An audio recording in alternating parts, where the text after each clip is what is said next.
로마서 1장 18절로 마지막 절 32절까지예요. 조금 길지만 하나님의 말씀을 큰 목소리로 한 절씩 교독합니다. 제가 먼저 한 절 읽고 여러분들이 읽고 18절부터 마지막 32절. 그러니까 오늘 말씀 들으면요, 오늘 이 퀴즈대에서 나오는 문제들도 많이 나옵니다. 그러니까 여러분들 말씀을 잘 집중해서 들으시면 큰 은혜가 있게 될 줄 믿습니다. 18절부터 32절입니다. 제가 먼저 읽습니다. 하나님의 진노가 불의로 진리를 막는 사람들의 모든 경건하지 않음과 불의에 대하여 하늘로부터 나타나나니,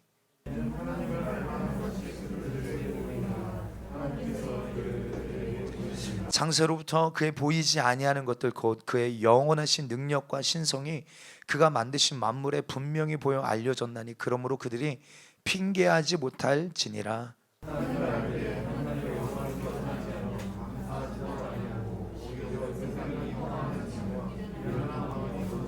스스로 지혜에 있다 하나 어리석게 되어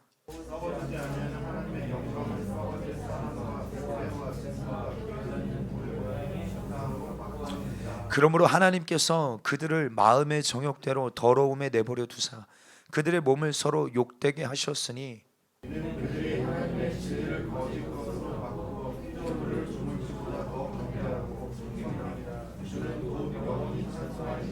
아멘. 이 때문에 하나님께서 그들을 부끄러운 욕심에 내버려 두셨으니 곧 그들의 여자들도 순리대로 쓸 것을 바꾸어 영리로 쓰며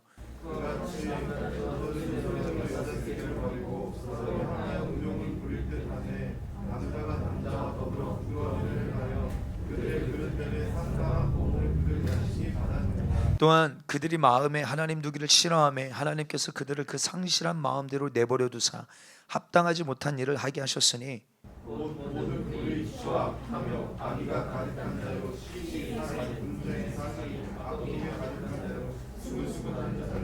비방하는 자요 하나님께서 미워하시는 자요 능욕하는 자요 교만한 자요 자랑하는 자요 악을 도모하는 자요 부모를 거역하는 자요 함께 했습니다. 그들이 이 같은 일을 행하는 자는 사형에 해당한다고 하나님께서 정하심을 알고도 자기들만 행할 뿐 아니라 또한 그런 일을 행하는 자들을 옳다 하느니라. 아멘. 아멘. 아멘. 로마서 1장 18절로 32절 본문의 말씀을 통하여서 로마서 1장에 하나님의 진노가 어떻게 나타나는가 이런 제목으로 하나님의 말씀 나누실 때 여러분 큰 은혜가 있게 되시기를 축복하고, 나에게 하시는 주님의 음성으로 듣고 오늘 그 말씀과 상관 있는 자들이 다 되어지게 되시기를 주의 이름으로 축복합니다. 오늘 우리가 18절을 읽었습니다. 18절 하나님의 진노가 불의로 진리를 막는 사람들의 모든 경건하지 않음과 불의에 대하여 하늘로부터 나타나나니. 그럼 이 말씀은 특별히 로마서 전체를 이해하는 데 있어서 너무나도 중요하고 귀한 구절의 말씀입니다. 여러분들 성경 전체를 보면, 특별히 구약 성경을 보면 유대인들이 가장 중요하게 여겼던 어떤 개념, 어떤 단어가 있어요. 그게 무엇일까? 그 중에 하나는 의예요. 의. 다시 말해서 어떻게 하면 의롭게 될 수 있는가? 여러분 그것이 유대인들의 가장 중요한 관심 중에 하나예요. 어떻게 하면 의롭게 될 수 있는가? 그러면 여러분이 질문, 어떻게 하면 의롭게 될 수 있으십니까? 아멘. 예수님이 필요합니다. 어떻게 하면 의롭게 될 수 있어요? 어떻게 하면 의를 가질 수 있습니까? 어떻게 하면 의로운 사람이 될 수 있는 것입니까? 네. 그 방법이 무엇입니까? 구약의 그 방법은 하나예요. 율법입니다. 율법. 그러니까 지금도 율법을 지켜야만 의롭게 될 수 있다고 생각하는 거예요. 여러분 신명기 6장 25절 한번 찾아보실까요? 시작. 우리가 그 명령하신 대로 그 모든 명령을 우리 하나님 여호와 앞에서 삼가 지키면 그것이 곧 우리의 의로움이니라 할지니라. 아멘. 우리가 하나님이 하신 모든 명령과 법도와 규례를 다 지켜 행하면 그것이 우리의 뭐래요? 의로움이래요. 의라는 것입니다. 그렇죠? 근데 문제는 뭐예요? 이 구절만 말하고 있는 것이 아니라 사실 구약의 여러 군데에서 이와 같은 말씀이 기록되어져 있는데, 그러니까 여러분들 율법을 100% 지키면 의롭게 될 수 있다는 거예요. 근데 여러분들 문제는 뭡니까? 그렇게 살 수 있는 사람이 아무도 없다는 거예요. 문제는 이것이죠. 다시 말해서 율법에 문제가 있는 게 아니에요. 우리 이것을 오해하면 안 됩니다. 율법에 문제가 있는 게 아니라 오히려 율법을 100% 지키면 우리가 의롭다 여김을 받을 수 있지만, 의롭게 될 수 있지만, 문제는 그렇게 할 수 있는 사람이 없다는 것이죠. 여러분, 예를 들어서 우리가 모든 율법을 지키다가 하나를 어기거나 10개를 어기거나 100개를 어기거나 실상은 똑같은 것이 되는 거예요. 완벽한 의가 있어요. 완벽한 의와 완벽한 이 악 사이에서 우리는 어딘가를 살아가고 있는 거예요. 이해되십니까? 완벽한 의, 완벽한 악, 그 사이 어딘가를 우리는 살아가요. 어떤 사람은 완벽한 의에 가깝게 살아가는 사람도 있겠죠. 또 어떤 사람은 완벽한 악에 가깝게 살아가는 사람이 있어요. 우리는 그 어딘가를 살아가고 있습니다. 그렇죠? 그런데 여러분들, 완벽한 의를 가진 분은 누구밖에 없으세요? 하나님 한 분밖에 없으세요. 그러므로 하나님이 보실 때 1개 율법을 어겼던 10개 율법을 어겼던 1000개 율법을 어겼던 하나님이 보시기에는 다 죄인이에요. 여러분들 오늘까지 사시면서 여러분들이 주변에서 보실 때 뼛속까지 악한 사람을 만나보신 적 있으세요? 뼛속까지 악한 사람. 근데 사실요, 이 뼛속까지 악한 사람은 없어요. 왜냐하면 아무리 악해도 자기가 사랑하는 사람 혹 자기 자녀들에게는 선을 베풀거나 동정심을 가지기도 해요. 그렇죠? 여러분들, 어쨌든 우리는 그 어떤 완벽한 의와 완벽한 악 사이에서 어딘가를 살아가고 있습니다. 여러분, 다시 말합니다. 율법을 100% 지키면 의롭게 될 수 있어요. 그러나 그렇게 살 수 있는 사람은 아무도 없다는 게 문제예요. 로마서 3장 20절에 그러므로 율법의 행위로 그의 앞에 의롭다 하심을 얻을 육체가 없나니 율법으로는 죄를 깨달음이라. 아멘이십니까?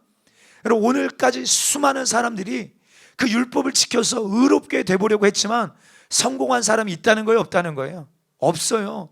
여러분들, 예를 들어서 여러분들이 오늘부터 이제 결단합니다. 죽는 날까지 나는 율법을 다 지키리라. 그래서 정말 그렇게 다 지켰어요. 그러나 과거에, 오늘 그 이전의 과거의 율법을 어긴 적이 한 번이라도 있다면 안 돼요. 의롭게 될 수 없는 거예요. 여러분들 오늘부터 아무리 결단해서 죽는 날까지 한 번도 여러분 불의를 행하지 아니 악한 일을 하지 않고 의롭게 살았다 할지라도 과거에, 여러분들이 이미 과거에 한 번이라도 여러분들 악을 저질렀다면 여러분들 의롭게 될 수 없어요. 또 여러분들 지금까지 한 번도 악을 저지른 적이 없어요. 그래서 여러분들 율법을 한 번도 어긴 적이 없어도 내가 앞으로 죽기 전에 내 안에 감정을 절제하지 못해서 혈기를 내거나 또 보는 것을 지키지 못하여서 음욕을 품거나 마음으로만 죄를 품어도 이 사람도 절대 안 돼요. 여러분, 이게 가능한 일입니까? 이건 불가능한 거예요, 사실. 그렇죠? 그럼 율법을 지켜서 의롭게 될 수 있는가? 없다 이 말이에요. 없어요. 그러면 어떻게 되는 것입니까? 모든 사람이요, 의를 잃어버린 상태가 되는 거예요. 오늘 이것을 우리 잘 이해해야 됩니다. 오늘 로마서는요, 뭘 이야기하고 있어요? 사실 복음에 대하여 이야기하고 있는 거예요. 그러니까 여러분, 우리가 복음을 잘 이해하려면 특별히 1장, 2장, 3장을 잘 이해하셔야 돼요.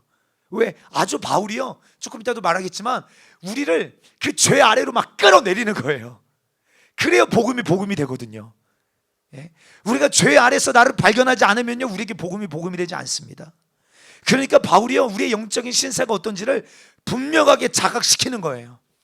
그러니까 여러분, 이것을 너무 극단적이 아니야? 제 말이 아니라 성경이 말하고 있고 사도 바울이 이야기하고 있는 내용이니까 여러분, 성경이 말하는 것이라면 아멘하고 동의하게 되기를 여러분 축복합니다. 아멘. 아멘. 그러니까 결국에는 모든 사람이 어떤 상태가 되는 것이냐면 의를 잃어버린 상태가 되는 거예요. 이것을 뭐라고 말합니까? 성경은 불의라고 말하는 거예요. 불의. 이 불의는 다른 말로 죄라고도 이야기할 수 있어요. 죄. 그리고 불의한 사람에게 무엇이 임하는 것입니까? 18절에 뭐가 임하는 거예요? 하나님의 진노가 임하게 되는 것이에요. 다시 말합니다. 하나님의 진노가 임하게 되는 원인이 무엇이에요? 의를 아멘. 상실하고 잃어버렸기 때문에 그런 거예요. 불의한 자가 되었기 때문에 그런 것이에요. 그러면 반대로 하나님의 진노를 피하는 방법은 무엇입니까? 의를 다시 얻는 거예요. 잃어버린 그 의를 다시 뭐 하는 거예요? 소유하는 거예요. 회복하는 것입니다. 그 부분이 이제 로마서 3장 21절 이하의 이야기를 하고 있어요. 그런데 오늘은 그 전에 이 불의로 이 의를 잃어버린 오늘 우리가 하나님의 진노를 받게 되어지는 그 부분을 우리가 조금 살펴보기를 원합니다. 여러분, 모든 사람이 죄를 범하였음에 하나님의 영광에 이르지 못하고, 여러분 로마서 3장 23절 시작. 모든 사람이 죄를 범하였음에 하나님의 영광에 이르지 못하더니, 여러분 누구도 어느 누구도 율법으로 의롭게 될 수 없다고 성경 말합니다. 물론 우리 중에 상대적으로 조금 더 깨끗한 사람이 있을 수 있어요. 상대적으로. 근데 여러분들, 우리는 상대평가가 아니죠. 아멘입니까? 상대평가가 아니라 어떤 평가예요? 절대평가입니다. 그렇죠? 상대적으로 우리가 다른 사람보다, 옆에 사람보다, 아니 우리 교회랑 비교하지 않고 저 세상 밖에 있는 사람과 비교했을 때 상대적으로 우리가 조금 더 깨끗할 수 있어요. 여러분, 이 세상에서 간음하지 않은 사람 있잖아요. 살인하지 않는 사람도 있잖아요. 여러분, 어쩌면 간음하고 살인한 사람보다 그런 죄를 짓지 않은 사람이 더 많을 수 있어요. 행동으로. 그렇죠? 그러나 하나님의 보시기에는 다 뭐예요? 악한 자라는 거예요. 오늘 너무 중요하니까 여러분 말씀 정신 차리고 들으십시오. 그러니까 모든 사람이 하나님 앞에 불의한 자예요. 그렇기 때문에 그 머리 위에 하나님의 그 임박한 진노가, 그 심판의 진노가 머물러 있는 상태예요. 한번 보십시오. 지금 사람들이 머리 위에 다 뭐가 임해 있는 거예요? 하나님의 그 임박한 그 진노, 그 하나님의 심판이 다 머물러 있는 상태인 것입니다. 그 하나님의 그 오래 참으심이 없다면, 하나님이 우리를 긍휼히 여기심이 없다면 그 임박한 진노의 심판은 우리에게 곧 쏟아지게 되어지는 거예요. 여러분, 이게 지금 온 인류가 처해져 있는 영적인 상태입니다. 부인할 수 없는 의를 잃어버린 불의한 자에게 나타나는 그 영적인 상태인 것이에요. 근데 우리가 이것을 모르니까, 그렇죠? 우리가 이것을 지금 보여요, 안 보여요? 우리 육신의 눈에 우리 머리 위에 하나님의 그 임박한 진노의 심판이 머물고 있다는 게 보이지 않으니까 마음대로 사는 거예요. 죄송합니다. 까불며 사는 거예요, 진짜. 그렇죠? 근데 만약에 우리가 이것을, 이 하나님의 진노를 깨닫게 되어지는 순간 우리는 하나님을 두려워하지 않을 수 없어요. 벌벌벌 떨 것입니다. 하나님을 경외하지 않을 수 없을 거예요. 그렇죠? 이렇게 살지 않을 것입니다. 막 살려고 몸부림칠 거예요. 주여 나를 불쌍히 여겨주십시오. 막 살려고 기도하고 우리가 살려고 신앙생활 할 것입니다. 근데 이걸 모르니까, 우리가 어떤 존재인지, 어떤 영적인 상태인지, 내 머리 위에 지금 무엇이 머물고 있는지를 알지 못하니까. 다시 말합니다. 이 하나님의 엄중한 심판이 임하는 이유가 무엇이에요? 의를 잃어버렸기 때문이에요. 불의한 상태가 되었기 때문에, 이 불의한 사람 죄인이 되었기 때문이라는 거예요. 죄인이 되었기 때문에. 그럼 여러분, 우리가 질문해야 될 것은 무엇입니까? 불의가 무엇인가? 불의를 쉽게 말하면 죄라고 말씀드려요. 죄. 여러분, 그러면 죄는 무엇입니까? 죄. 우리가 죄라고 하면 그저 어떤 욕심, 음란, 살인, 시기, 질투, 혈기, 험담, 수군수군, 여러분 이런 것들을 쉽게 떠올리잖아요. 그렇죠? 이게 죄인가요? 엄밀히 말하면요, 이거는 죄가 아니라 죄의 열매예요. 조금 오늘은 분리해서 조금 이야기해 보십시다. 이거를 죄라고 말해도 사실 상관없어요. 그런데 이것은 엄밀히 말하면 죄의 열매예요. 죄의 열매. 다시 말해서 죄의 나무가 있다고 생각해 보세요. 죄의 나무에, 그 나무에 자연스럽게 맺혀지는 열매들이 이런 것들입니다. 그러니까 그 나무에서 열매를 하나 버렸다라고 해서 죄가 해결되는 게 아니에요. 무슨 말인지 이해되십니까? 분명히 그 죄를 버린 것 같은데, 회개한 것 같은데, 그런데 나도 모르는 사이에 슬금슬금 그 죄가 다시 또 올라와요. 우리 다 경험해 보셨잖아요. 저만 경험해 봤나요? 또 올라와서 또 열려버립니다. 그럼 뭐예요? 또 버려요. 그럼 며칠은 좀 괜찮아. 그렇죠? 며칠은 좀 괜찮은 것 같은데 또 나도 모르는 사이에 슬금슬금 그 죄가 스물스물 올라와. 여러분, 이것을 반복하면서 내리는 결론이 무엇입니까? 나는 안 되나 보다. 나는 가망성이 없나 보다. 우리 그래서 지난주에 어떤 상태로 나아간다고요? 그 반복된 죄를 그냥 내 안에 싸우려는 의지도 없어. 야, 나는 어차피 안 돼. 나는 원래 죄인이야. 나는 어차피 안 되는 그런 존재야 라고 아예 포기해버리는 상태까지 그냥 가는 거예요. 사랑하는 성도요, 우리 열매를 따서 버린다고 해서 죄가 해결되는 게 아니에요. 내가 그런 죄를 막 억지로 참는다고 해서 그 죄가 내 안에 사라지는 게 아닙니다. 우리가 근본적으로 다루어야 할 것은요, 죄의 뿌리예요. 죄의 뿌리. 여러분, 죄의 뿌리가 땅에 박혀져 있는 한 그 나무에서 맺혀지는 그 죄의 열매가, 죄의 결과들은 항상 맺어지게 되어져 있어요. 그 뿌리를 뽑아야 돼요. 뿌리. 여러분, 로마서 1장 다시 한번 돌아가십시다. 29절로 31절. 여기 21가지의 이 죄의 열매들이 목록이 기록되어 있어요. 29절부터 31절. 우리 한번 큰 목소리 읽어봅니다. 시작.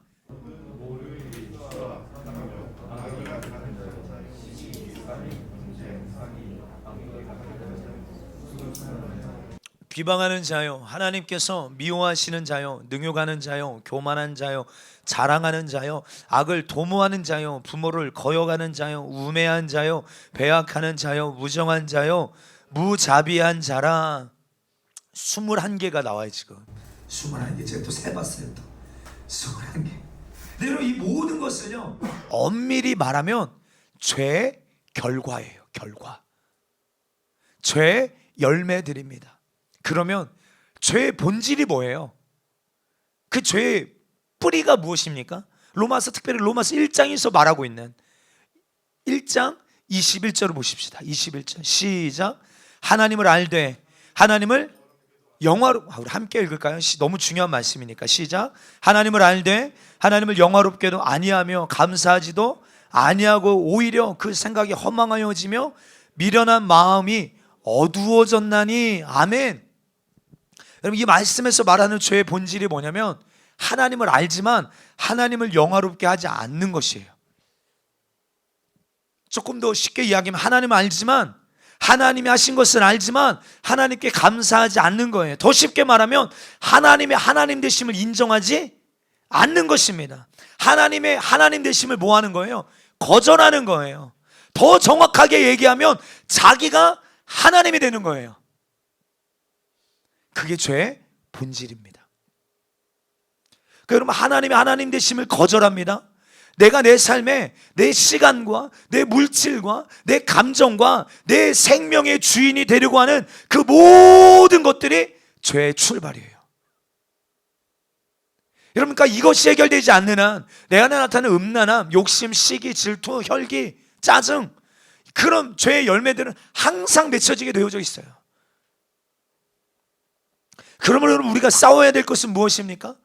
죄의 열매들이 아니라 그 죄의 본질이에요. 하나님이 내 삶에 하나님이 되셔야 될 줄 믿습니다. 우리 좌우로 앞뒤로 하나님이 하나님 되셔야 됩니다. 한번 선포할까? 시작. 하나님이 하나님 되셔야 합니다. 할렐루야. 이 얼마나 중요한 싸움이고, 피 흘리기까지 우리는 이 싸움을 해야 됩니다. 이 싸움. 여러분, 내 삶에, 여러분들의 시간에, 여러분들의 물질에, 여러분들의 건강에, 여러분들의 모든 것에, 여러분들의 가정에, 여러분들의 인생에 하나님이 주인이 되셔야, 왕이 되셔야 돼요. 여러분, 이것이 진정한 회개의 결과인 것이에요. 그러니까 여러분, 우리는 회개하면 어떻게 뭘 떠올려요? 후회하는 거. 여러분들, 후회하는 게 회개가 아니에요. 눈물 흘리는 게 회개하는 게 아니라 진정한 회개는 내 삶에 하나님이 되시는 거예요. 내 삶의 모든 주권을 하나님께 양도하여 하나님께 전적으로 내어드리는 것입니다. 다시 말합니다. 죄의 본질은요, 내가 하나님 되려고 하는 거예요. 그래서 아담과 하와가 왜 선악과를 따먹은 거예요? 여러분, 우리가 선악과를 따먹은 그 불순종의 죄. 근데 사실 이거는 뭐예요? 결국 죄의 열매인 거예요. 그렇죠? 그럼 죄의 그 뿌리는 무엇입니까? 창세기 3장 5절 시작. 너희가 그것을 먹는 날에는 너희 눈이 밝아져 하나님과 같이 되어 선악을 할 줄 하나님이 아심이라. 뭐예요? 어떤 갈망이? 하나님처럼 되고 싶은 것입니다. 그러니까 하나님처럼 되고 싶어서 인간은 뭘 따먹은 거예요? 선악과를 따먹은 거예요. 하나님 말씀에 불순종하게 된 것입니다. 그리고 이로 말미암아 모든 비극이 시작된 거예요.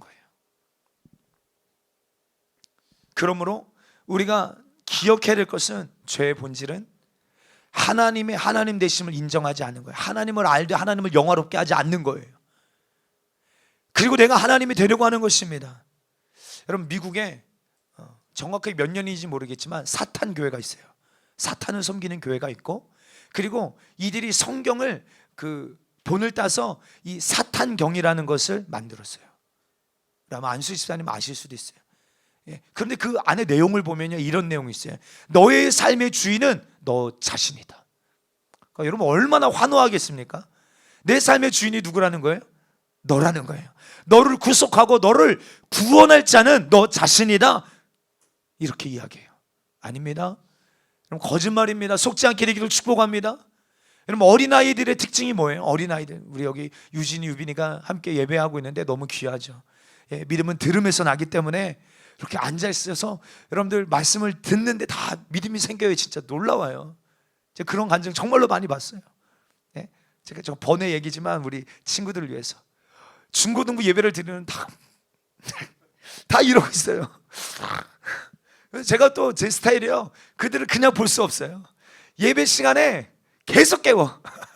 계속 주목해. 고개 들어, 말씀 들어. 그래도 얼마나, 근데 여러분, 자는 것 같은데 안 자요. 얘네들이 다 듣고 있어요. 그래서 수련회 같은 데 가서 막 은혜 받으면요, 여러분, 그 들은 말씀이 그들에게 다 있어서 그런 믿음의 고백들 할 때만 깜짝깜짝 놀라는 거예요. 야, 그래, 야, 이들이 조는 것 같지만 그래도 억지로라도 성전에 데려다 놓으니까 이들이 그 말씀을 듣는 자리에 있으니까 믿음이 들어가는구나. 그래서 그들의 삶이, 예정 집사 그래요, 안 그래요?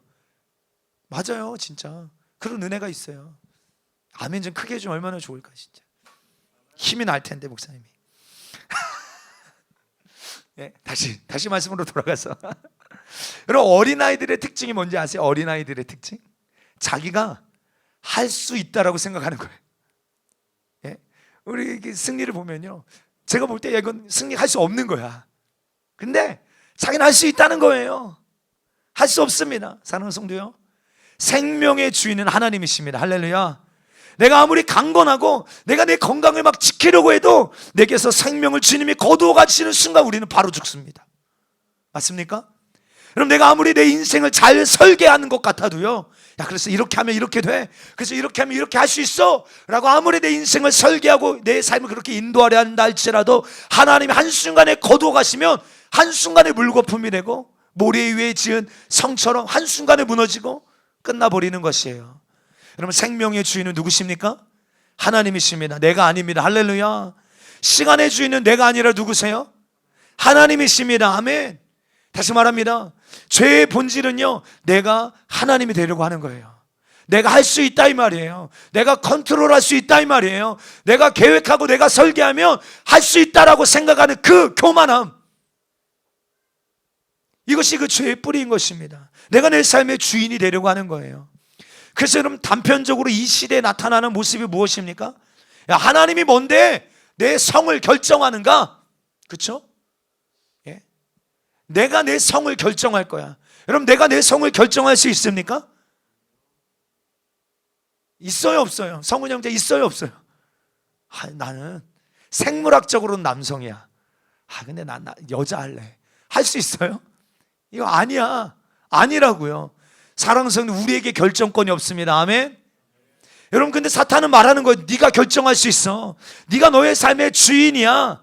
여러분, 얼마나 수많은 채널 가운데 오늘날도요, 수많은 미디어, 수많은 매스컴, 어떤 소설, 영화, 아이들이 보는 수많은 교재, 수많은 소리들 가운데 이 메시지를 흘려보내고 있는지 아세요?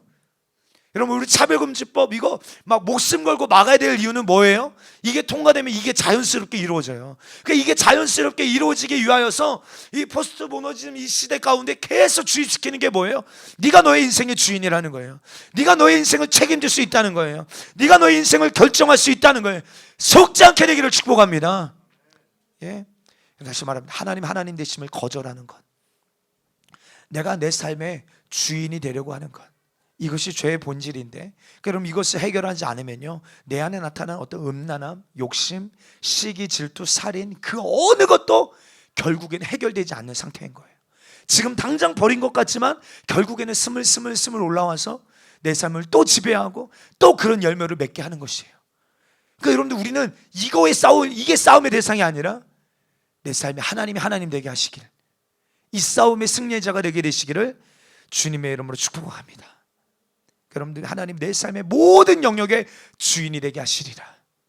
여러분들, 이럴 때는 좀 아멘 좀 크게 해요. 진짜 하나님이 내 삶의 모든 영역의 주인이 되게 하시리라. 아멘, 아멘. 우리가 이 싸움에 승리하면요, 자연적으로 죄의 열매들은 끊어지게 되어 있어요. 예수 그리스도가 내 삶의 주인이 되시면 내 안에 주님 안에 있는 그 놀라운 신령한 열매들이 맺어지기 시작해요. 사랑할 수 없는 자가 사랑하게 되어져 있어요. 용서할 수 없는 자가 용서가 가능케 되어져요. 내 힘으로는 할 수 없지만 내가 그리스도 안에 접붙여져 있기 시작할 때, 그리스도 안에 속해져 있을 때, 그리스도가 내 삶의 온전한 주인이 되어질 때 놀라운 열매가, 신령한 열매가, 성령의 열매가 내 안에 맺혀지게 되어진다 이 말이에요. 그래서 이제 내년도 이제 달력이 곧 나와요. 이렇게 달력을, 이렇게 내년도 이 영적 스케줄을 위해서 기도하면서 스케줄을 짤 때 하나님이 주신 감동이, 올해 12월 31일부터 1월 1, 2, 3일 동안 우리가 금식하면 좋겠다. 근데 이 시간에 그저 웃지요. 내가 원하는 것을 구하는 시간이 아니라 이런 기도를 했으면 좋겠어요. 하나님, 내가 온전히 하나님 앞에 순복하게 하여 주십시오. 주께 순복되어지게 하여 주십시오. 내가 주께 온전히 순복할 수 있도록 주여 나를 도와주시옵소서. 여러분, 내가 내 삶의 모든 주권을 하나님께 드리기를 원합니다. 한 해를 출발할 때요, 여러분, 우리가 그렇게 만들어진다면 얼마나 2022년이 기대가 되는지 모른다 이 말이에요. 주여 하나님이 내 삶의 왕이 되시는 은혜가 내게 있게 하여 주시옵소서. 여러분, 이 나라가, 특별히 이 나라와 이 민족, 내년에 대선이 있잖아요. 이 나라가 여러분 모든 사상과 이념을 내려놓고 하나님을 대적하는 견고한 진이 무너지고 오직 하나님 당신만이 이 나라의 주인이 되어 주시옵소서. 여러분, 이런 기도를 주님 앞에 올려드리는 하나의 출발이 되어지기를 원해요. 꼭 기억하시고 지금부터 준비하세요. 12월 31일부터 1월 1, 2일입니다. 3일 동안.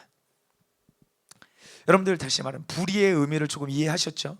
불의의 의미, 그렇죠? 이런 불의하는 자에게 임하는 게 뭐라고요? 하나님의 진노예요. 이런 불의한 자, 여러분들, 이 하나님의 진노가 지금 이 세상에 임할 수 있을 것 같습니까? 아니면 이 말씀이 우리에게 먼 이야기 같습니까? 너무나도 하나님의 진노가 임하여도 조금 더 이상하지 않을 만한 그런 시대를 우리는 지금 살고 있어요. 그럼 우리는 이 하나님의 진노라고 할 때 너무 쉽게 생각해요. 하나님의 진노, 하나님의 심판, 이런 이야기를 하면 그냥 때리시는 거, 그렇죠? 어떤 질병, 여러분 이런 것만 생각하는데, 특별히 오늘은 로마서 1장 안에서 말하고 있는 하나님의 진노와 심판은요, 그게 아니라 크게 세 가지를 말하고 있어요. 그리고 이 세 가지는 사실 한 가지예요.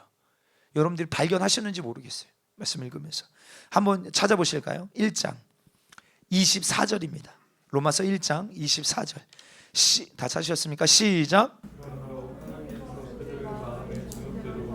내버려 두사 그들의 몸을 서로 욕되게 하게 하셨으니 정욕과 더러움에 뭐 하신대요?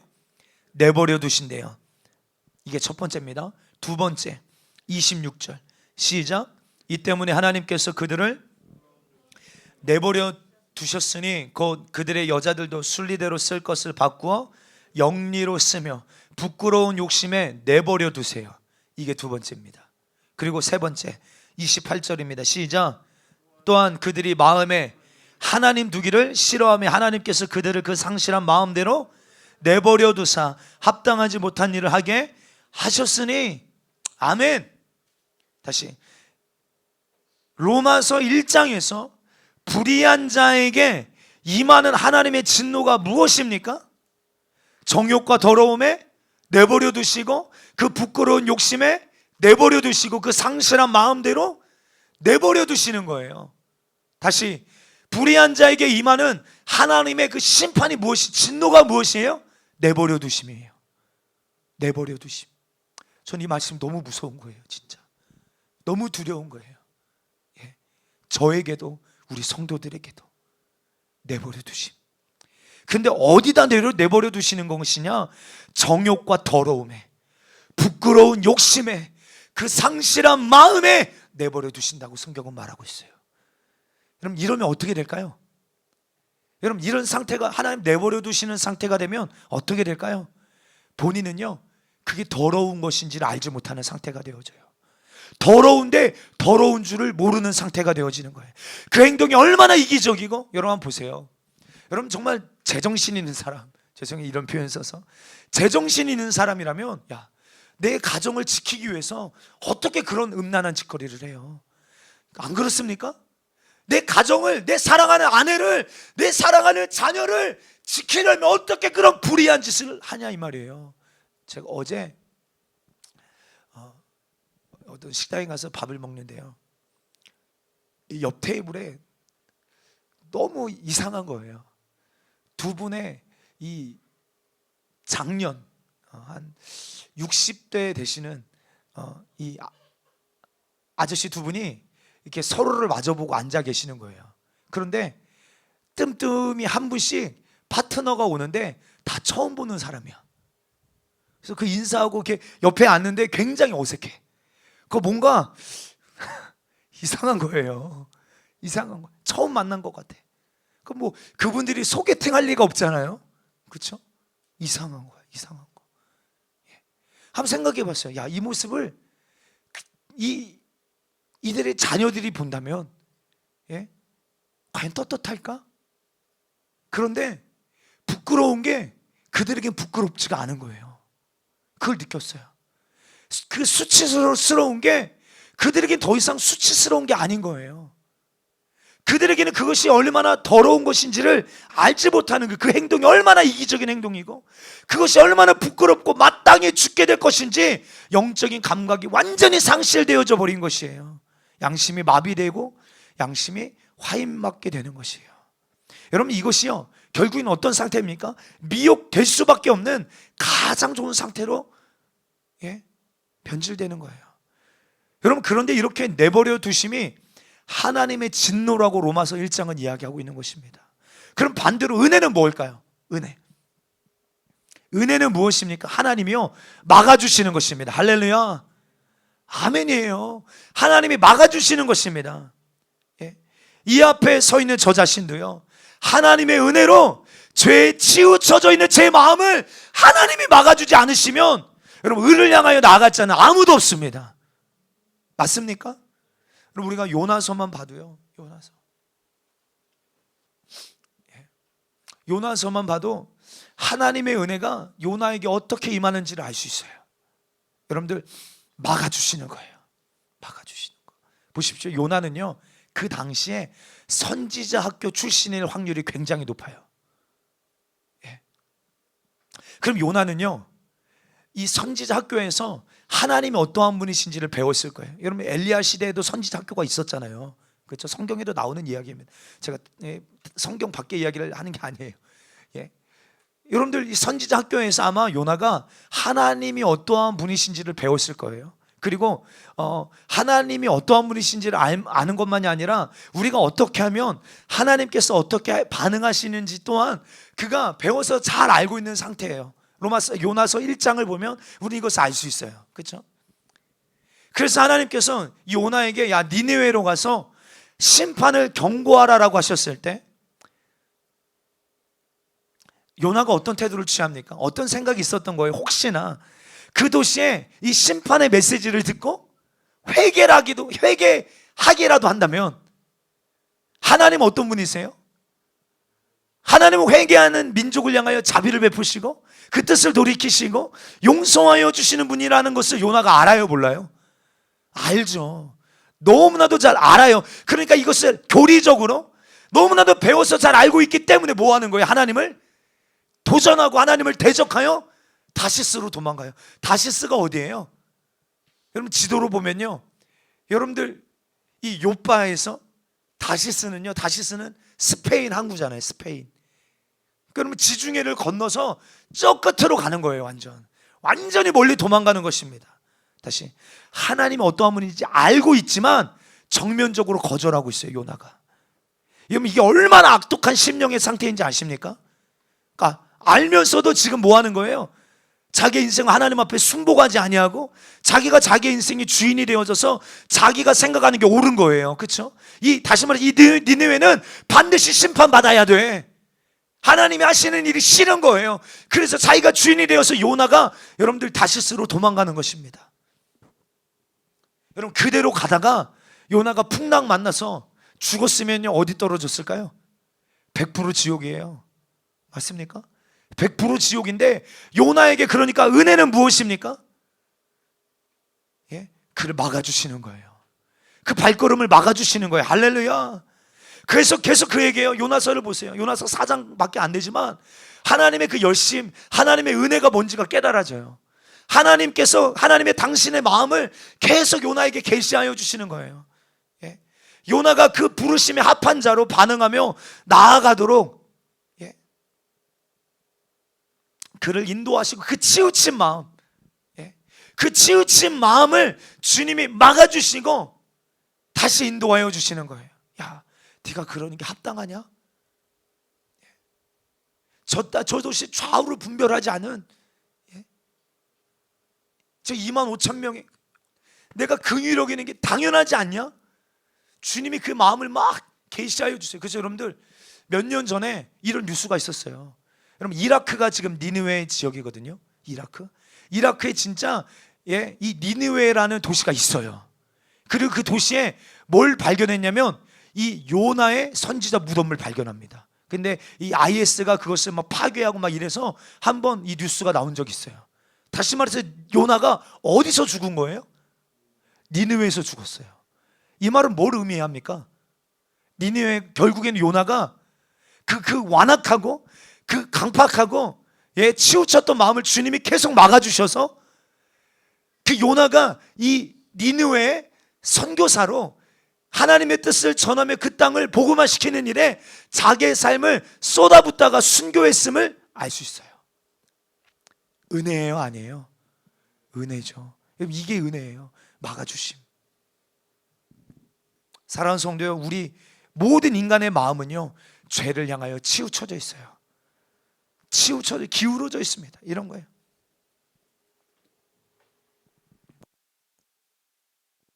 여러분, 여기에 이게 내 마음이에요. 근데 여러분들 이 마음이 치우쳐져 있으면 어떻게 되는 거예요?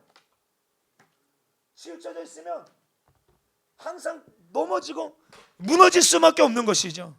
여러분, 우리가 이렇게 죄를 향하여 내 마음이요, 어떻게 되어져 있어요? 치우쳐져 있어요. 그러면 하나님 이것을 뭐 해주지 않으시면, 막아주지 않으시면 다 죄악으로 떨어지는 거예요. 다 죄악으로. 누구도 예외가 없어요. 로마서 3장 10절부터 보실까요? 이 말씀 너무 중요해요. 왜 중요하다고 하는지 10절부터 쭉 읽어봅니다. 시작. 기록된 바 의인은 없나니 하나도 없으며 깨닫는 자도 없고 하나님을 찾는 자도 없고 다 뭐예요? 치우쳐 함께 무익하게 되고 선을 행하는 자는 없나니 하나도 없도다. 그들의 목구멍은 열린 무덤이요 그 혀로는 속임을 일삼으며 그 입술에는 독사의 독이 있고 그 입에는 저주와 악독이 가득하고 그 발은 피 흘리는데 빠른지라. 이게 뭐라는 거예요? 우리의 모습이라는 거예요. 겉으로는 아닌 척하고 있지만 저부터 시작해서 누구도 예외 없이 죄를 향해 다 어떻게 되어 있어요? 치우쳐져 있습니다. 선을 행하는 자가 하나도 없습니다. 그러므로 하나님 우리를 막아주지 않으시면 누구도 스스로 의를 찾지 않는다는 거예요. 동의하십니까? 그러니까 여러분, 하나님의 심판은 뭐예요? 내버려 두시는 거예요. 여러분, 사랑하는 성도요, 하나님의 내버려 두심이 얼마나 두렵고 무서운 것인지 우리 알아야 해요. 여러분, 더 이상 내 안에 하나님의 뜻대로 하는 근심이 없어. 다시 말해, 죄를 지어도 두렵지가 않아. 찔림도 없어요.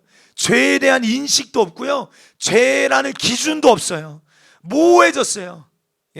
그리고 오히려 어떡합니까? 그 죄를 향하여 옳다라고 말해요.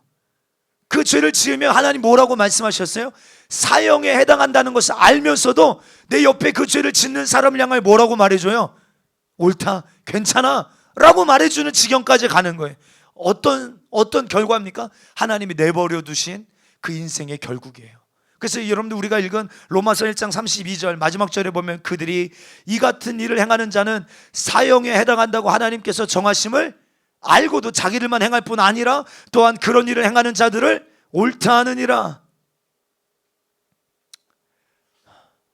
그러므로 여러분, 누구에게 하나님의 진노가 임하는 것인가? 하나님의 하나님 되심을 인정하지 않는 자. 그래서 하나님, 내 인생을 간섭하지 마세요. 상관하지 마세요. 난 내 마음대로 살 거예요. 여러분, 근데요, 하나님은요, 우리를 떠나지 않으시고 계속 은혜를 주고 계세요. 할렐루야. 얼마나 감사한지 몰라요. 할렐루야. 오늘 우리가 이 자리에 있는 것은요, 주님의 은혜인 줄 믿습니다. 나는 내 뜻대로, 내 마음대로, 내 원하는 대로 살고 싶은데 하나님이 그렇게 살지 못하도록, 치우치지 못하도록 막아주시고 우리의 발걸음을 오늘 하나님의 전으로 예배의 자리로 인도해 주시는 거예요. 계속 은혜를 주고 계시는 거예요. 그런데요, 우리가 알지 못하는 하나님의 때가 있어요. 이것은 아무도 몰라요. 하나님의 때가 있습니다. 그러니까 여러분들 뭐 어떤 때요? 우리가 계속 거절하고 우리의 마음이 계속 완악하다가 어느 때? 그런데 이때는 우리가 알 수 없지만 분명한 그때, 그래, 네 마음대로 해라 라고 하는 것처럼 내버려 주신다는 거예요. 내버려 두신다는 거.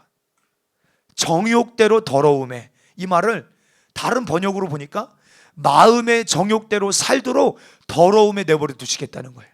또 부끄러운 욕심에 내버려 두신다는 것은 그 수치스러운 정욕에 내버려 두신다는 것이에요.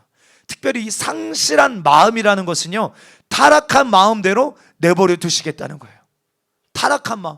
여러분들, 뭐가 은혜예요? 은성아, 너 그러다가 죽어. 그 죄가 뭔지를 주님이 깨닫게 하여 주시고, 그렇죠? 죄에 치우치지 않도록 막아주시는 게 은혜인데, 그 타락한 마음대로 정욕의 그 더러운 죄를 짓도록 그냥 내버려 두시는 거예요. 그럼 우리는 이게 얼마나 두려운 것인지를 뼈저리게 느끼고 깨달아야 합니다. 다시 말합니다. 그러므로 은혜는 무엇이다?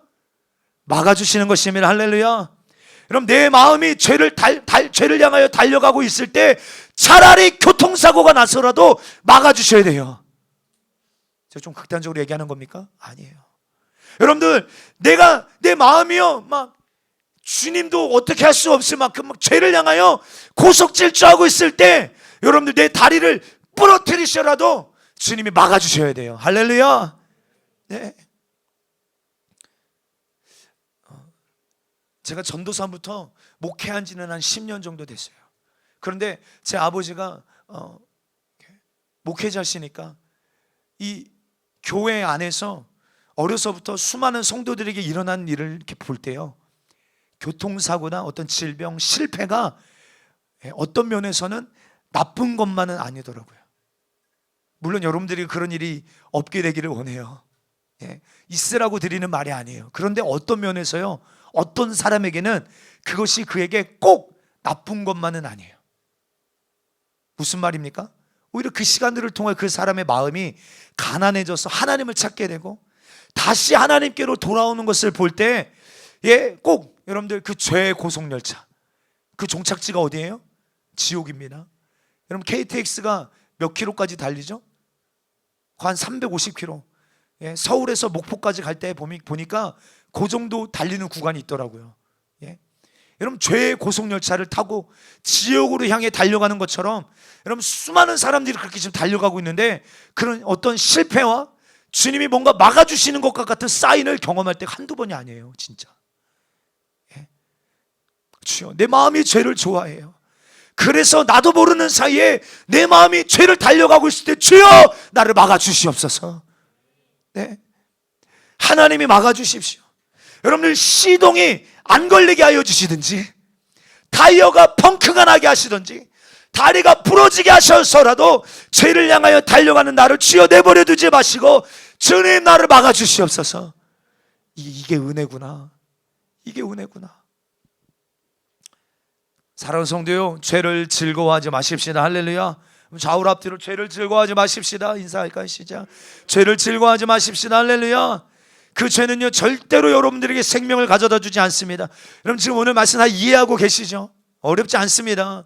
여러분, 근데 이게 굉장히 중요한 진리의 출발이에요. 구원에 대한 이해하려면 오늘 이 영역을 생략하고 나아갈 수가 없어요. 로마서는 그러니까 이것을 1장, 2장, 3장을 할애하면서 이 이야기를 얼마나 막 구구절절하게 하고 있는지 몰라요. 우리를 죄 아래로 끌어내리는 거예요. 왜? 그래야 은혜가 되니까.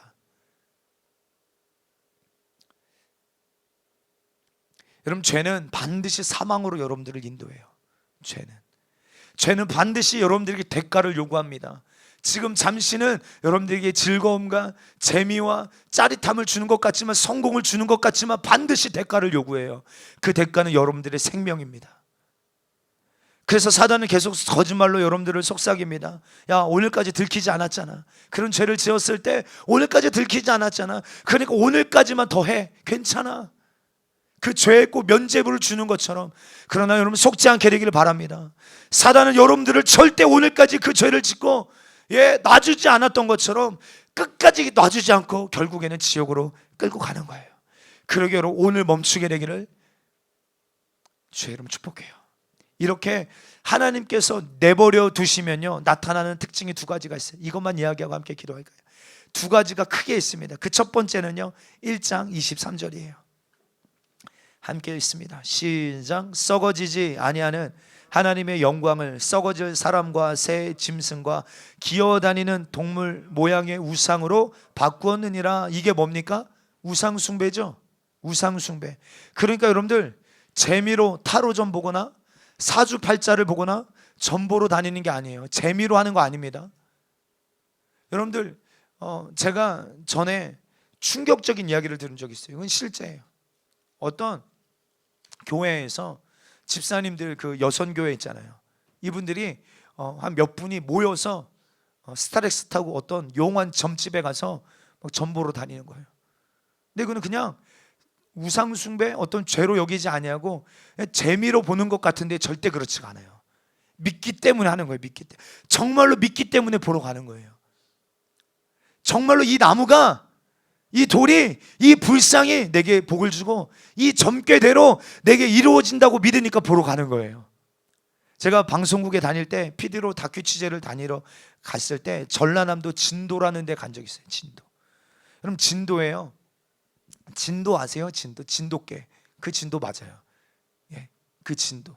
진도에 갔을 때요, 우리나라에서 아예 학교를 만들어주고 이 100% 장학금을 줘가면서 무당을 양성하는 곳이 있어요. 이 굿을 이 무형 문화재로 여기기 때문에 나라에서 돈을 줘가면서 무당을 양성합니다. 무당. 여러분, 진도가 얼마나 영적으로 어둡고 더러운지 몰라요. 근데 그 도시가 얼마나 무속신앙으로 가득한지 각 마을마다 여러분들 나무가 있어요. 그리고 그 앞에 절하면서 마을을 지켜달라고 고사를 지내요. 진짜 지금도요. 그리고 지금도 그 바닷가에서 구출합니다.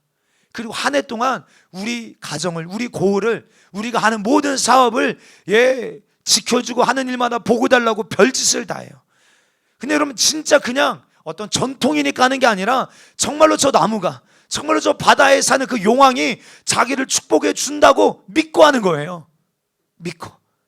그러면 성경은요, 우상 숭배하는 그 이유가 뭐라는 거예요? 하나님께서 그들을 그 상실한 마음대로 내버려 두셨기 때문에 그렇게 한다는 거예요. 이해되십니까?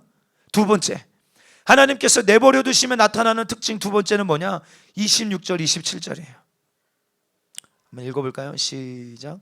이 때문에 하나님께서 그들을 부끄러운 욕심에 내버려 두셨으니 곧 그들이 여자들도 순리대로 쓸 것을 바꾸어 영리로 쓰며 그와 같이 남자들로 순리대로 여자 쓰기를 버리고 서로 향하여 음욕이 부릴 듯하며 남자가 남자와 더불어 부끄러운 일을 행하여 그들의 그릇 때문에 상당한 보응을 그들 자신이 받았느니라. 아멘. 두 번째, 하나님이 내버려 두시면 나타나는 특징이 뭡니까? 동성애예요. 동성애. 여러분, 이 시대는 동성애를 죄라고 말하지 않습니다. 심지어 교회 안에도 퀴어 신학을 외치며 성경에서 동성애를 죄라고 말하지 않는다고 가르쳐요. 그리고 예수님도 동성애자라고 말해요. 예수님과 나사로와 동성애자라고 말해요. 처음 들어보셨죠? 다윗과 요나단이 동성애자라고 가르쳐요. 여러분들, 성경은요, 동성애를 명확하게 죄라고 말하고 있어요. 할렐루야. 그러니까 하나님께서 그 상실한 마음대로 내버려 두실 때 나타나는 특징, 가장 두드러나는 특징이 뭡니까? 동성애예요. 여러분들 오늘 영적인 시각을 가지고 오늘 이 시대에 나타나고 있는 영적인 싸움, 왜 교회가 그렇게 평등법, 차별금지법과 싸우는지, 그러나 반대로 이렇게 사회가 병들어가는 그 이유가 무엇인지를 분명히 알고 정신 차리게 되기를 주의 이름으로 축복합니다. 사랑하는 성도요, 하나님의 말씀이 여러분들의 인생의 절대적인 기준이 되기를 축복해요. 맞습니까? 하나님의 말씀이 아니면 아닌 거예요. 네. 왜 자꾸 하나님의 말씀에 반대하는 자리에 서서 하나님을 대적하는 자가 되려고 하냐 이 말이에요. 왜 자꾸 아무리 손해보고 억울한 일을 당해도 하나님께서 가라고 하시면 가야 하고 멈추라고 하시면 멈추는 하나님의 말씀의 기준이 되는 삶이 왜 우리 안에 없냐 이 말이에요.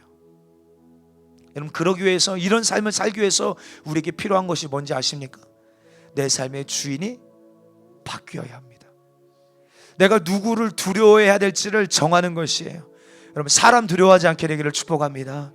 사람의 시선을 두려워하지 않게 되기를 축복합니다. 하나님께서 내 삶의 모든 영역에 주권자가 되어주셔야 합니다. 이럴 땐 좀 아멘 좀 크게 해요. 진짜 할렐루야, 아멘입니다. 정말 복음은 사람을 차별하지 않습니다. 믿으십니까? 그러나 죄는 죄라고 말해줘야 하는 거예요. 그러니까 여러분, 동성애자들은 교회에 오면 안 돼 이게 아니라 그들은 더욱 주님 앞에 나와야 합니다. 왜요? 교회는 죄인들이 오는 곳이니까. 그리고 그들에게 분명한 삶의 기준을 깨닫게 해주고 그들이 그 죄에서 돌이켜 나올 수 있도록 도와줘야 한다 이 말이에요.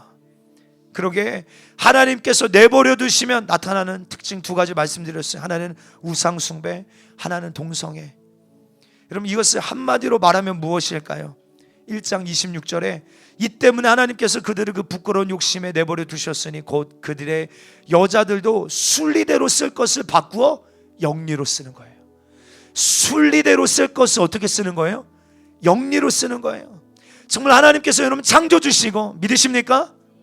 온 우주 만물을 만드신 분이 하나님 한 분이신 우리가 믿는다면, 그리고 우리가 그가 만드신 피조물이라는 사실을 믿는다면, 인정한다면요, 피조물인 사람은 창조주이신 하나님을 향하여 예배하고 그 창조주를 향하여 감사하고 찬양하고 사랑하며 사는 거 마땅한 일이에요, 아니에요? 마땅한 일이지만 이 순리를 어떻게 하는 거예요? 영리로 바꾸는 거예요. 여러분, 우리는 하나님이 만드신 순리대로 살아야 될 줄 믿습니다. 진리대로 살아야 될 줄 믿습니다. 근데 이 상실한 마음대로 내버려 두실 때 나타나는 특징이 뭐예요? 순리대로 사는 게 아니라 영리대로 사는 거예요. 다시, 한 남자와 여자가 만나서 결혼하는 게 순리입니까? 아닙니까? 아멘, 순리예요. 아멘. 근데 여러분, 이 순리를 뭐로 바꾸는 거예요? 영리로 바꾸는 거예요. 그리고 이 순리를 영리로 바꾸고 이게 진리라고 말하는 거예요. 그리고 오늘날 진짜 이미 이런 시대가 되어져 버렸어요. 그리고 오늘 저처럼 설교하면 요즘 시대가 말하는 꼰대라고 합니다. 들어보셨어요? 그러나 사랑하는 성도요, 아무리 세상은 그렇게 흘러간다 할지라도 오늘 누가 하나님의 말씀을 여러분들의 인생의 절대 기준으로 삼으시겠습니까? 하나님의 말씀에 벗어난 모든 것들을 다시 하나님의 말씀의 기준으로 가지고 오는 거예요. 아멘. 이게 진짜 회개입니다. 이게 진짜 회개예요. 예? 여러분들 오늘 은혜가 뭔지를 기억하십시다. 막아주시는 거예요. 누구도 자기 스스로를 구원할 수 없어요.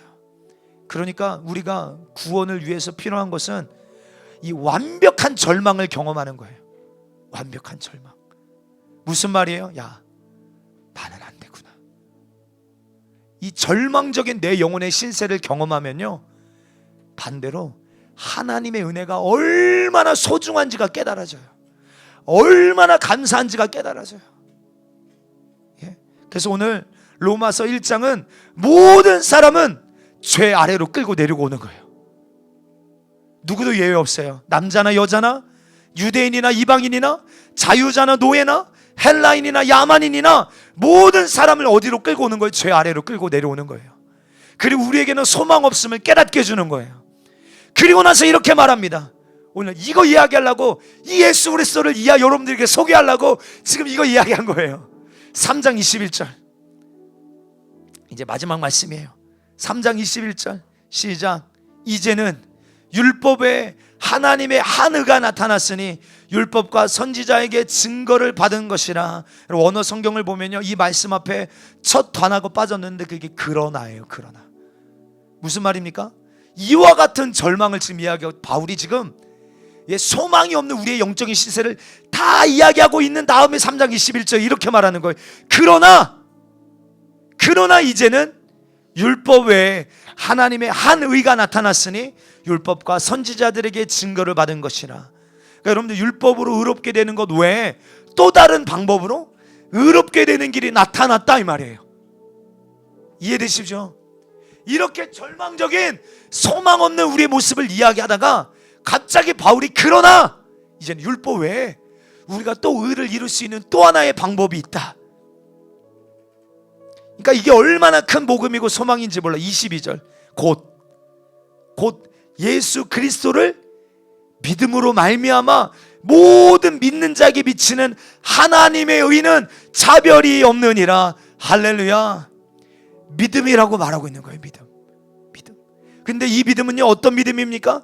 지금까지 제가 설명한 그 믿음이에요. 예수님을 그리스도로 믿는 믿음이에요. 예수님이 우리의 유일한 구원자 되심을 믿는 믿음이에요. 예수님 위에는 구원자가 없다. 예수님이 바로 그 구약에 언급한 바로 그 메시아, 기름 부음 받은 자이라는 것을 믿는 그 믿음으로 말미암아 의롭게 된다는 거예요. 그리고 24절 마지막 말씀 함께 읽을까? 시작. 그리스도 예수 안에 있는 속량으로 말미암아 하나님의 은혜로 값없이 의롭다 하심을 얻은 자 되었느니라. 아멘. 이것을 다른 말로 하면요, 속량이에요. 속량. 제가 전에도 한번 말씀드린 이 단어는요, 교회 말고는 거의 쓰지 않는 단어입니다. 속량. 그런데 사실 이 단어는 기독교 단어가 아니라 로마 제국에서, 그리고 그 로마 제국 가운데 노예 시장에서 쓰였던 단어예요. 그러니까 이런 고상한 단어가 아닙니다. 로마서가 쓰여졌던 당시에 매일 노예 시장이 열렸다고 해요. 월요일 날은 남자, 화요일 날은 여자, 수요일 날은 예를 들어서 어린아이, 이런 식으로 매일매일마다 다양한 노예들을 팔았다라고 문헌에 나와 있어요. 그리고 노예마다 팻말이 기록되어 있습니다. 팻말. 그리고 그 팻말에는 그 노예가 얼마인지가 써 있어요. 그 노예의 가치가 써 있는 거죠. 그러면 그 노예를 사고 싶은 사람은 그 노예의 주인과 흥정합니다. 야, 이거 5만 원 너무 비싸. 3만 원에 팔어. 그래서 흥정이 되면 그 값을 지불하고 사는 것을 속량이라고 하는 거예요. 값을 지불하고 사는 것을 속량이라고 합니다. 그런데 그 당시에 노예가 되면요, 그 주인에게 노예가 됐다라는 증표로 인장을 인두로 찢어버려요. 특별히 가슴이나 어깨나 등에 찢어버립니다. 그런데 그 당시에 많은 노예들이 도망가요. 그렇죠? 너무 그 인생이 비참하니까.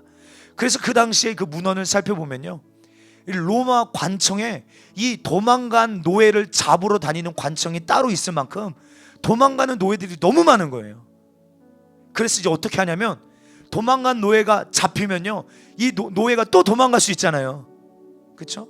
그러니까 어떻게 하냐면, 그 주인들이 이제 어디에다가 인장을 새기냐면 이마나 이 얼굴 볼에다가 인장을 새기는 거예요. 지울 수 없도록. 그래서 FUG 라는, 이것을 라틴 말로 도망간 노예라는 뜻이에요. 이것을 이마에다가 아예 인장으로, 인두로 찢어버리는 거예요. 이는 이미 도망갔다가 잡혀온 노예라는 거예요. 그러면요, 얼마나 이제 더 비참해지냐면, 노예 시장에 수많은 노예들이 쭉 그 팻말을 들고 서 있잖아요. 근데 그 이마에 FUG라고 그 도망간 노예라는 인장이 딱 찍혀있는 노예는요, 거들떠 보지도 않는 거예요.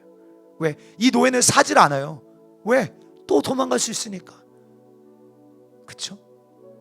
그럼 이 인생이 얼마나 비참한지 모릅니다. 그러면요, 이 노예가 오늘 안 팔리면 어떻게 될까요? 짐승 우리 같은데 조그만 방 안에 수많은 노예들이 갇혀 살아요. 아주 비참하게 살아요. 그리고 그곳에서 아주 끔찍한 일을 막 자행당하고, 그런 문헌에 보면 정말로 우리 키즈 친구들이 있어서 다 말할 수도 없어요. 그러니까 이 노예 입장에서는 뭐 하는 게 좋아요? 오늘 빨리 팔려버리는 게 좋은데, 이 인장에 찍힌 사람 아예 사가지도 않는 거예요. 여러분, 이런 사람이 누구예요? 사실은 바로 오늘 저와 여러분들인 거예요. 또 죄짓고 또 넘어지고 이런 죄인 중에 괴수 같은 이 비참한 인생인데, 여러분, 예수님께서 예수님의 핏값을 주시고 우리를 사신 것입니다. 이것을 속량이라고 하는 거예요. 속량. 사랑하는 성도의 구원은요, 이런 나를 구원할 여러분들 놀라운 은혜는 오직 예수님밖에 없음을 믿게 되기를 축복합니다. 예수님께서 당신의 핏값을 지불하시고 우리를 속량해 주시는 것 외에는요, 여러분, 구원의 그 어떤 방법도 다른 길도 없다 이 말이에요. 여러분, 그러니까 속량을 얻었다면 이제 내 마음대로 살아도 되는 겁니까? 여러분, 이제 이거는 구원의 시작일 뿐이에요. 이 부분 이제 또 다음에 나누도록 하겠습니다. 오늘 이 시간 한번 기도하실 때, 사랑하는 성도요, 우리가 이 시대에 하나님이 내 삶의 주인이신지를 분명히 해야 합니다. 사람을 두려워함이 아니라 우리는 정말 하나님을 두려워하는 자가 되어야 될 줄 믿습니다. 그리고 하나님이 주신 이 귀한 생명의 말씀이 여러분들의 인생의 절대 기준이 되시기를 축복해요. 죄가 뭐라고 말씀드렸습니까? 내가 내 삶의 주인이 되는 거예요. 내가 하나님이 되려고 하는 거예요. 그러므로 진정한 회개는 울고 자책하고 끝나는 게 아니라, 많은 사람 여기에 멈추죠. 예? 오늘 와서 울고 시원하게 울고 스스로를 자책하고, 야, 나 오늘 회개했어 이러고 돌아갑니다. 아니에요. 내 삶의 모든 영역에 하나님이 하나님 되게 하시는 겁니다. 내 시간도, 내 건강도, 내 재정도, 내 모든 것의 주인은 하나님이시라고 인정해 드리는 거예요. 이것이 이루어지지 않고 계속 방치되고 이 불의한 마음 그대로 머물러 있으면요, 하나님께서는 계속 은혜로 우리를 막아주시고 기회를 주시고 돌이키게 하시지만, 이 마음을 완고하게 하고 돌아서지 않고 하나님의 자리에서 내려오지 않으면요, 어느 때인지는 우리가 알 수 없지만, 그렇죠? 분명한 건 어느 때인지 알 수 없지만 하나님의 내버려 두심이 하나님의 진노하심으로 내게 나타날 수 있다는 거예요. 지금 나타나고 있어요, 사랑하는 성도요. 지금 이 시대 가운데 나타나고 있다고요. 근데 그 진노하심이 오늘 우리 안에도 나타날 수 있어요. 그러므로 이 시간 우리 기도할 때, 주여, 내 마음이 주님 죄로 치우치려고 할 때마다 주여 나를 막아주시옵소서. 주님, 어떻게 해서라도 막아주시옵시고 내 중심이 주를 향하도록, 내 중심이 더욱 주님을 사랑하도록 오늘 이 시간 나를 인도하여 주시옵소서. 주여, 나를 긍휼히 여겨 주시옵시고 깨닫게 하여 주시고 내 삶의 실제적인 주인이 바뀌는 시간이 되게 하여 주시옵소서. 우리 시간 나같이 두 손 들고 우리 주여 삼창하시고 함께 우리 동성으로 기도하겠습니다. 주여,